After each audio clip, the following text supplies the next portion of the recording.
આજે સુરેન્દ્રનગર જિલ્લામાં ઠેર ઠેર જગ્યાએ દારૂની ખૂબ મોટા પ્રમાણમાં વિતરણ થઈ રહ્યું છે, ત્યારે ખોડુ ગામની 50થી 100 મહિલાઓ આજે આવી છે અને તમામની એક જ રજૂઆત છે કે તાત્કાલિક ધોરણે આ દારૂ બંધ કરવા જોઈએ. નાના છોકરાઓ દારૂના વ્યસનના રવાડે ચડી ગયા છે.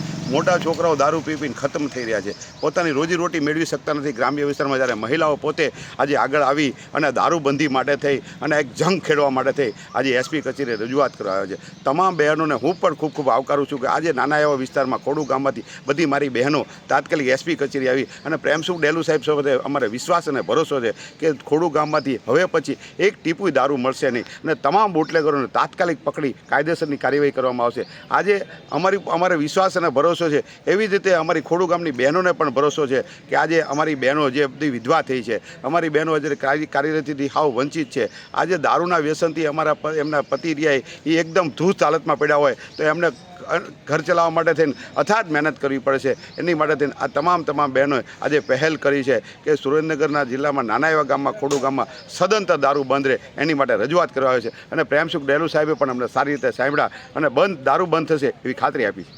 ખોડુ ગામથી અમે આવ્યા છીએ, ઘણી બધી બહેનો આવ્યા છીએ, મહિલા મંડળની બહેનો પણ આવ્યા છીએ અને હરેક બહેનો એક જ અપેક્ષા લઈને આવ્યા છીએ કે કાંઈ પણ કરતાં અમારા છોકરા, અમારા પતિ, અમારા ભાઈ બચી જાય એટલા માટે ખુલ્લેઆમ દારૂ વેચાય, ખુલ્લેઆમ.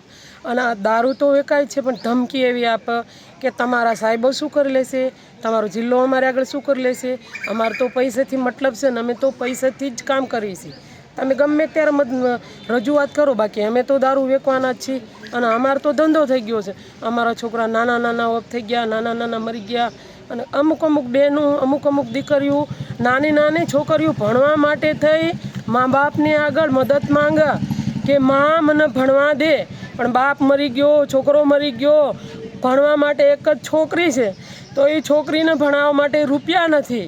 માં કામ જાય તો કઈ રીતે પૂરું પાડે છોકરી ભણાવે.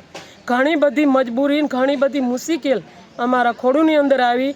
હે પરમાત્મા, આવી કોઈ પણ ગામમાં મુસીબત ન આવે એવી અપેક્ષા લઈને મેં સાહેબ પાસે આવ્યા છીએ કે અમારા ગામની અંદર એક આ દારૂ બંધ કરાવો અને આ દારૂમાંથી અમને મુક્તિ બહેનો ન અપાવો. અમારા છોકરાઓ, અમારા પતિ, અમારા દીકરાઓ રસ્તે રગડતા થઈ ગયા છે અને અમે બહેનો મજૂરી કરવા જાય. મારે આટલી ઉંમર છે છતાં હું જીના તેના વાસદા કરું છું. શા માટે? કે અમારું ઘર ચલાવવા માટે. ધણી તો કામ કરીએ કે એવા નહીં, છોકરા કામ કરે તો એ અવળા લેસનો કરે, દારૂડિયા રહ્યા એ તો ગમે ત્યારે ગમે એમ બે ફામ અમને બોલે છે. અત્યારે હાલમાં કોઈ પણ દારૂ પીને બહાર નીકળે તો અમે બેન દીકરી રાત કે દિવસમાં બહાર નથી નીકળતા. વહેલા 5 વાગ્યા એટલે કોઈ પણ સાહેબને હું એવી પોતાના આત્માથી વિશ્વાસથી કહું કે હું હારે આવીશ. 5 વાગ્યા એટલે અમારા ગામની અંદર દારૂ પીવા માટે છોકરાઓ ચાલુ થઈ ગયા. જ્યાં જે મેં નામ લખ્યા અને જે નામ લખાયા એ જગ્યા ઉપર દારૂ ચાલુ થઈ જાય. તે 10 વાગ્યા સુધી દિવસના છોકરીઓ ભણવા જાય તો અહીંયા આડા ઊભા રહે, સારું મોડું બોલે, ભણતા દીકરીઓ પાછી વહી આવે તો સાહેબ અમારી બહેનોની સલામતી શું? તો અમે સાહેબ પાસે આવ્યા.